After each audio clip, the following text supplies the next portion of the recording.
Hello and welcome to this week's bonus episode of Planet Critical, a podcast for a world in crisis. My guest this week was Chris Cook, the former director of the International Petroleum Exchange, who now currently works as a senior research fellow at UCL, working to develop how markets can be more resilient. This was a hell of a conversation about a lot of things that I don't know very much about. So I was much quieter than I normally am. So I hope by me shutting up and listening, all of you managed to learn a lot about what makes a market and what makes an economy and how those terms have come to define systems that do not serve people. The things that I found most fascinating, what Chris was talking about, was about legally designing agreements, mutual agreements, which allow people, parties to share risks and to share rewards. He calls them mutual agreements, and he says that, and this kind of came towards the end of the episode, but essentially, he has found that by sharing risk and reward, then everyone benefits. It's in everyone's best interests to do well. One thing I particularly enjoyed was Chris's description or understanding of the different market paradigms. So the first market paradigm would be physical presence, and this still massively exists in the developing world. And that's when people give to their neighbor what their neighbor needs, in the understanding that that person will give back to them when they need something. And that's essentially using exchange as a way of building relationships and building trust.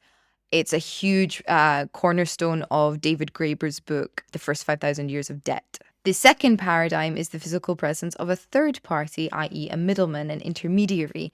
And because middlemen and intermediaries are not to be trusted, and because they have perhaps a different desired outcome to the buyers and sellers, a form of currency has to be used to regulate that exchange, for example. He says that the next paradigm that we're rapidly transitioning into is Market 3.0.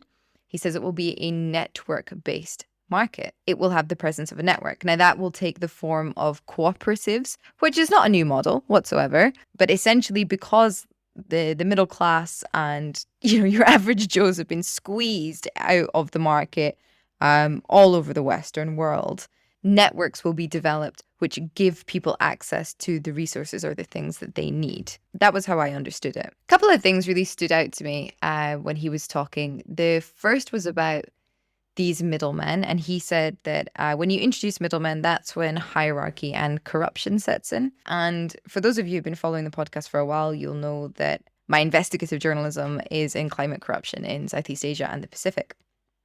And I mean, the corruption there is unbelievably rife and transparent. It's an excellent kind of learning curve to then, imagine how other people are doing the same thing, but hiding it, or perhaps in our own home countries. And essentially, it made me wonder if the corruption is endemic in these countries, not just because of the history of colonialism, which left them without stable governments, often these regimes that packed up and left overnight and essentially asked people who had been slaves for generations or mistreated for generations to suddenly take control and to manage their own land. I wonder if it's actually because we have a commodities-based market which demands the presence of an intermediary, and because those nations are so rich in resources and therefore will have so many intermediaries present on their soil in order to get access to those resources, if that's also how corruption has crept in and become so endemic, not just because of the history, but because of the market model that's being used. And when I say market model, I don't just mean that, so-and-so will kind of sell out his community in order to have access to a couple of extra kina, or another person is working in tandem with a state-owned enterprise that promises, the returns on the land, but rather this kind of abstract sense of you introduce middlemen and then you remove trust and you introduce hierarchy. And because that hierarchy is essentially getting copied and pasted, or that hierarchy is essentially getting forced on cultures which have been existing still, or which would ordinarily still exist in that first market paradigm, which is based on trust and community, if that is how the corruption has crept in. One of the things I asked Chris during this interview is whether currency creates a middleman. And he explained that, currency is a unit of exchange. It's a form of keeping track of who owes what, et cetera, et cetera. But I was wondering if just by the necessity of a universally recognized form of exchange, which would therefore undermine again or perhaps negate the necessity of trust and community. If that it can itself be defined as a middleman. And I would push that thought a little bit further to wonder if profit can be defined as a middleman then. Because for buyers and sellers, essentially, the one thing that they're both looking for is either to save money or to make money. And essentially, in this current market economy, everybody is looking to make a profit from the things that they do. Can we then determine that profit acts as a middleman? That it drives a certain need that goes against community values or individual values? Are stakeholders middlemen? Even though they own the means of productions, but they don't directly benefit from it. They only benefit from the profit. I'm just thinking off the top of my head here, and I have nobody to bounce off of, unfortunately. So I'm afraid I can't take this thought much further. But, how these abstract concepts translate into psychological drives, which then manifest concrete results, is something that really, really, really fascinates me. And I think there might be something in that there. Ultimately, Chris is saying that the future is cooperative and that those changes will come from the ground up because people will have no other option but to collaborate, but to find new solutions. It was a very optimistic note to end on, that ethical markets are the most resilient. I question whether or not the actors at force in the world will allow that to happen. When you look at which individuals, even extremely wealthy individuals and royalty, are buying up mines all over the world of essential minerals. When you look at how one extraordinarily wealthy American businessman has openly stated and written about how the best way to gain access to metals, for example, is to destabilize regimes. These are the people who have the most influence over the market.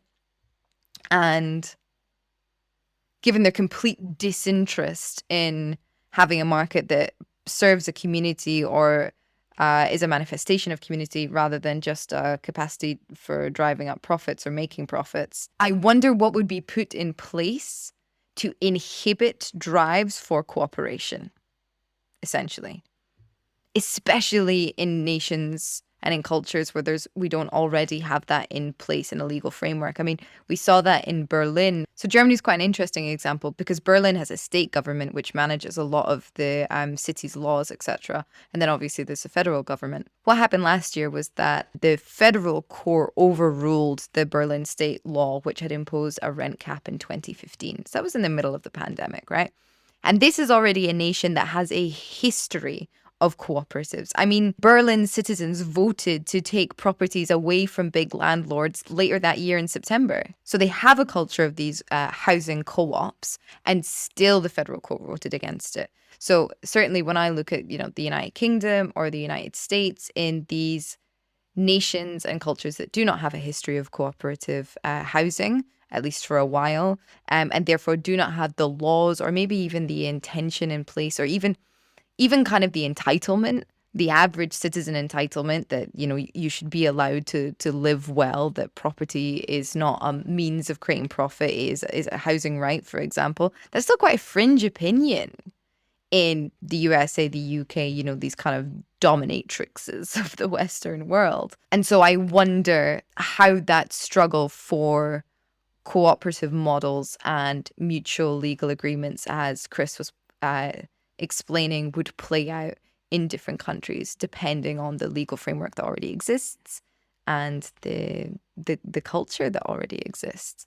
And then also, the extremely wealthy, scary individuals who are incredibly adept at manipulating the markets and destabilizing governments for their own needs. So lots to think about. I really hope you enjoy the episode. If I had a 3-hour-long podcast, I would have asked Chris for all of his different anecdotes because they were brilliant. Never heard somebody say they were big in Iran before. Very cool. If there's anybody that you want me to interview or any topic that you want me to cover, please put it in the comments and I will get on it as quickly as possible. You can also find out more about the project if you're new here at planetcritical.com. You can subscribe there, or you can also subscribe on this YouTube channel. If you're enjoying Planet Critical, if you're getting a lot out of the podcast, support it by taking out a paid subscription at planetcritical.com or by supporting the project on Patreon. The links are in the description box below. Thank you for joining me today. I hope that this was fun or useful or interesting to you in some way. And I'll see you next week.